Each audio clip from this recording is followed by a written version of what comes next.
Hello everyone, आप देख रहे हैं चैनल अमीन इन्फो। दोस्तों, यहाँ पे जब से असाइनमेंट सबमिट हुए हैं उसके बाद से काफ़ी सारे डाउट आप लोगों के निकल के आ रहे हैं। तो सबसे पहले डाउट ये है रिज़ल्ट का, कि हमारा रिज़ल्ट कब आ रहा है। देखिए, रिज़ल्ट की प्रेडिक्शन करना बहुत ही गलत है। हम लोग ये बिल्कुल भी अंदाज़ा नहीं लगा सकते कि कब वो लोग आपका रिज़ल्ट डिक्लेयर करें। लेकिन फिर भी जो मेल के थ्रू मैंने पता करने की कोशिश करी है और बच्चों ने भी पता करने की कोशिश करी है, वो यही है कि सितंबर तक आपका रिज़ल्ट आ सकता है। ठीक है? अच्छा, रिज़ल्ट की कहानी ख़त्म। रिज़ल्ट जब भी आएगा हम देख लेंगे, सितंबर तक ही आएगा रिज़ल्ट, उससे पहले नहीं आने वाला है। मुश्किल है, बहुत ही कम चांसेस हैं कि अगस्त में आपका रिज़ल्ट आए, बहुत ही कम चांसेस हैं। ठीक है? अच्छा, अब रिज़ल्ट के बाद नेक्स्ट ईयर के लिए एडमिशन, बच्चे पूछ रहे थे कि हमारे सेकंड ईयर या थर्ड ईयर के लिए एडमिशन कब स्टार्ट होंगे। देखिए, अभी आपके एडमिशन स्टार्ट नहीं हुए हैं। रिज़ल्ट आने के कम से कम 15 या ज़्यादा से ज़्यादा 20 दिन के बाद ही आपके नेक्स्ट ईयर के लिए एडमिशन शुरू होते हैं। और जब नेक्स्ट ईयर के लिए जो एडमिशन होते हैं, कुछ उसमें आपको एक्स्ट्रा एफर्ट नहीं लगाने पड़ते। सिर्फ आपको अपना जो स्टूडेंट डैशबोर्ड है एसओएल का, वहाँ पे जाकर एग्ज़ाम फॉर्म फिल करना होता है अगले साल के लिए, और फीस देनी होती है, जिसमें आपको कुछ सब्जेक्ट मेन सब्जेक्ट होंगे जो चूज़ करने ही पड़ते हैं, और कुछ एक दो सब्जेक्ट ऑप्शनल होते हैं जो कि आपको डिसाइड करने पड़ते हैं। तो यही काम आपको अगले साल का फॉर्म फिल करने के लिए करना है, फिर चाहे आप सेकेंड ईयर में जा रहे हों, फिर चाहे आप थर्ड ईयर में जा रहे हों। ठीक है? तो एडमिशन फॉर्म भी आपके रिज़ल्ट आने के 15 से 20 दिन बाद शुरू होंगे। ठीक है? तो और हाँ, एक और चीज़, कोई एडिशनल डॉक्यूमेंट की रिक्वायरमेंट नहीं होती फॉर्म में कि भाई हमको वो डॉक्यूमेंट लगाना पड़ेगा सेकंड ईयर के फॉर्म में या थर्ड ईयर के फॉर्म में, ऐसा कुछ नहीं होता। केवल आपको अपने सब्जेक्ट डिसाइड करने होते हैं और फीस देनी होती है। फीस ऑलमोस्ट उतनी ही होगी जितनी आप फर्स्ट ईयर में पे करके आ रहे हैं, या फिर आप सेकंड से थर्ड ईयर में जा रहे हैं तो सेकंड ईयर में जितनी फ़ीस पे करी थी अराउंड उतनी ही फ़ीस आपको दोबारा से पे करनी होगी, 3,500 या जितनी भी आपने पे करी थी। ठीक है?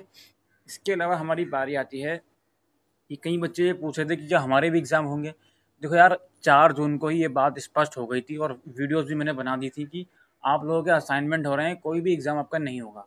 तो उसके बाद भी ये कन्फ्यूज़न आप लोगों की अब तक रह रही है कि क्या हमारे भी ओबीई होंगे? क्या हमारे भी मॉक टेस्ट होंगे? नहीं जी, आपका कुछ नहीं होने वाला। जिन बच्चों ने असाइनमेंट सबमिट कर दिया, उनके एग्ज़ाम नहीं हो रहे हैं। कोई भी इनके एग्ज़ाम, कोई भी मॉक टेस्ट उनका नहीं है। ठीक है? जो प्रोविज़न थी वो मैं आपको समझा देता हूँ क्या थी वो, ध्यान से सुनिएगा। असाइनमेंट आने के बाद जब रिज़ल्ट आएगा, तो रिज़ल्ट के मार्क्स से कोई बच्चा संतुष्ट नहीं होगा, तो उस पेपर को वो इम्प्रूवमेंट दे सकता है अगले साल के साथ। बस यही क्राइटेरिया है, और ये तो हर साल रहता ही है। अगर अभी आपके नॉर्मली भी एग्ज़ाम होते, ठीक है, फॉर एग्ज़ाम्पल आपके अभी नॉर्मली भी एग्ज़ाम होते, कोई सब्जेक्ट में आपके मार्क्स अच्छे नहीं आते, तो उसका इम्प्रूवमेंट तो आप वैसे भी हर साल देते ही हो। अगर मार्क्स अच्छे नहीं आते तो हर साल बच्चे इम्प्रूवमेंट देते ही हैं। तो कुछ नया रूल नहीं है ये। ठीक है? रूल वही है कि भाई असाइनमेंट में जब रिज़ल्ट आया, तो कोई बच्चा अपने मार्क्स से संतुष्ट नहीं है, तो अगले साल वो इम्प्रूवमेंट दे सकता है उस पेपर में। बस यही रूल था।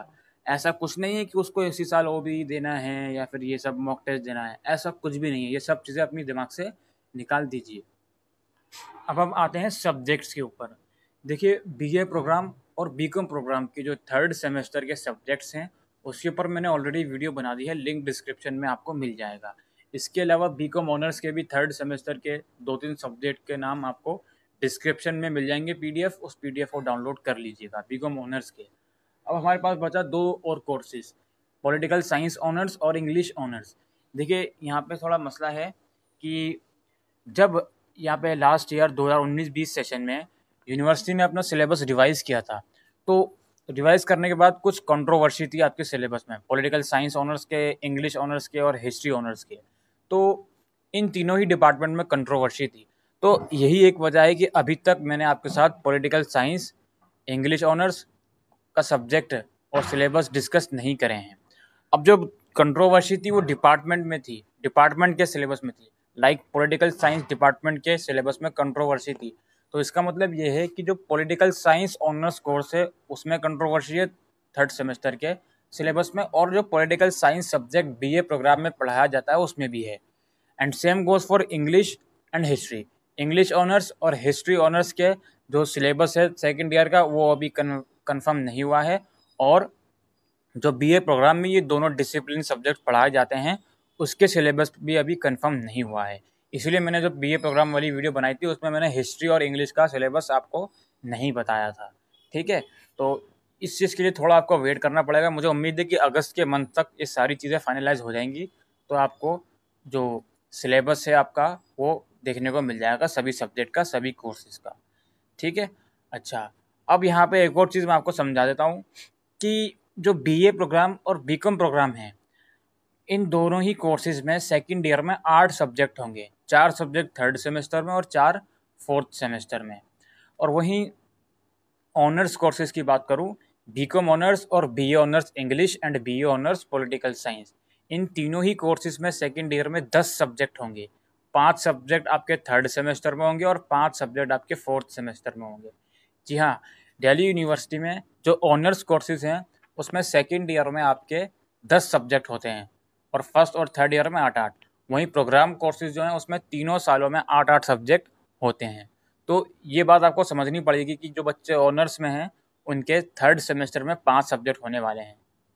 ठीक है, अच्छा, अब इसके अलावा थोड़ा एग्ज़ाम का भी मैं आपको बता देता हूँ। देखिए, एनुअल मोड के जो बच्चे हैं उनके एग्ज़ाम तो एनुअल मोड के अकॉर्डिंग होंगे अगले साल अप्रैल मई में। ठीक है, जो सेमेस्टर मोड के बच्चे थे जिनके एग्ज़ाम नवंबर दिसंबर 2019 वाले पोस्टपोन्ड होकर मई जून 2020 में आ गए थे, फिर इनके असाइनमेंट होगा दोनों ही सेमेस्टर के। तो ये बच्चे ये ना सोचें कि इनके सेकंड ईयर में भी दोनों सेमेस्टर एक साथ होंगे, ऐसा नहीं है। आपके सेकंड ईयर में थर्ड सेमेस्टर अलग होगा, फोर्थ सेमेस्टर अलग होगा। थर्ड सेमेस्टर आपका कब होगा? अभी के जो रूल हैं जनवरी 2021 में होगा। हो सकता है इसमें कोई चेंजेस हो, लेकिन फ़िलहाल के लिए थर्ड सेमेस्टर आपका जनवरी 2021 में होगा। हो सकता है इसमें कुछ चेंजेस हो जाए, ठीक है? तो अभी इसको हम कंफर्म मान के नहीं बैठ रहे हैं, लेकिन जो गाइडलाइंस आई थी असाइनमेंट सबमिशन वाली, 4 जून को जो गाइडलाइन आई थी जिसमें लिखा हुआ था कि बच्चों को असाइनमेंट दिए जाएंगे, तो उसमें एक बात साफ लिखी हुई थी कि हम बच्चों को, जो बच्चा असाइनमेंट में मार्क्स इम्प्रूव करना चाहता है तो उसको सेमेस्टर साइकिल के अकॉर्डिंग अगली अपॉर्चुनिटी ज़रूर देंगे, जनवरी 2021 में और मई जून 2021 में। तो इसका साफ मतलब ये है कि अगला सेमेस्टर आपका जनवरी 2021 में होने वाला है।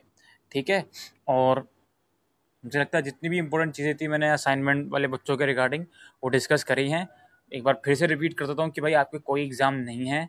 ठीक है, आप अगर चाहते हो असाइनमेंट का रिजल्ट इम्प्रूव करना तो आप वो सेमेस्टर साइकिल के अकॉर्डिंग एग्ज़ाम दे सकते हो। और जो बच्चे सेकंड ईयर से थर्ड ईयर में आए हैं, अगर कोई सेकंड ईयर का पेपर इम्प्रूव करना चाहते हैं तो वो थर्ड ईयर के एग्ज़ाम के साथ दे सकते हैं।